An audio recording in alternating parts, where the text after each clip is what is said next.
and welcome back to The Secret Place with Stephanie Bennett. I'm so glad you're here. Today I have a short passage for you from an old favorite from Parker Palmer, To Know As We Are Known. And he's talking about truth, of course, truth and knowledge and love and how they're all connected. And he's talking about, well, let me just read it to you, okay? He says, when academics speak of the pursuit of truth, they rightly imply that a gap exists between ourselves and truth. But there is a conceit hidden in that image. The conceit that we can choose the gap as we track truth down. In Christian understanding, the gap exists not so much because truth is hidden and evasive, but because we are.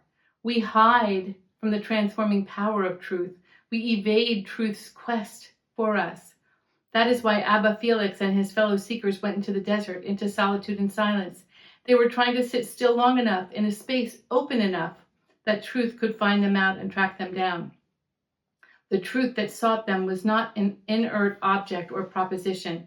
Rather, it had the active quality of a person who wished to draw them into a community of mutual knowledge, accountability, and care.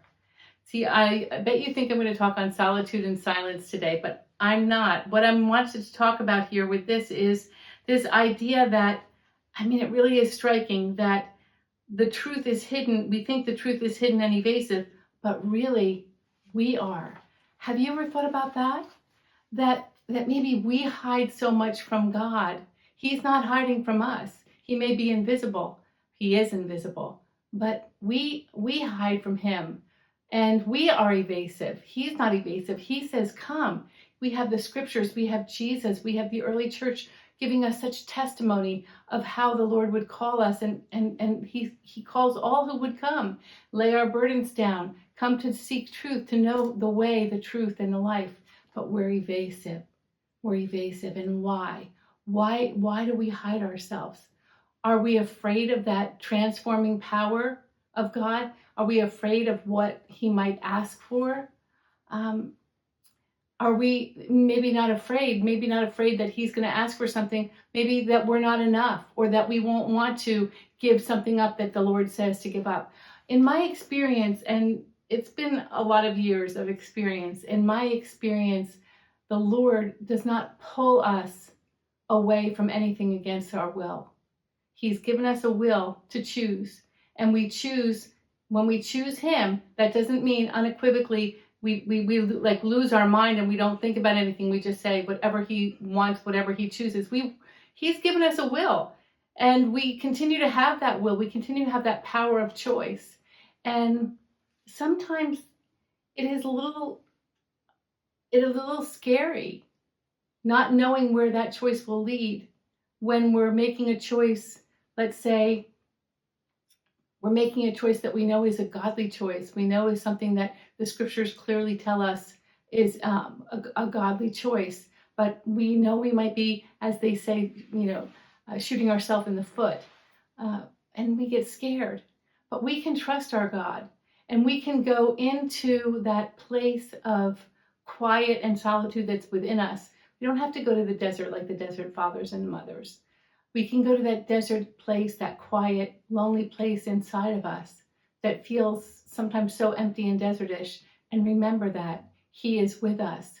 And he created this space for us, this hidden life, if you will, this hidden self, this self that really only he sees, and that we reveal to him, and we are naked before him.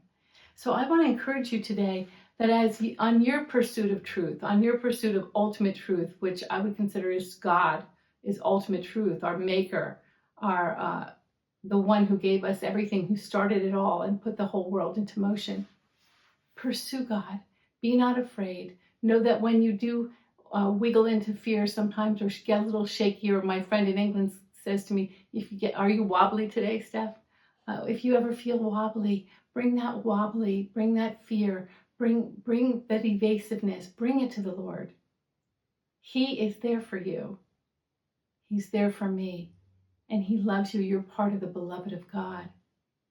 I want you to remember that. It's a very short vlog today, just a few words from Parker Palmer, and a reminder that you are loved.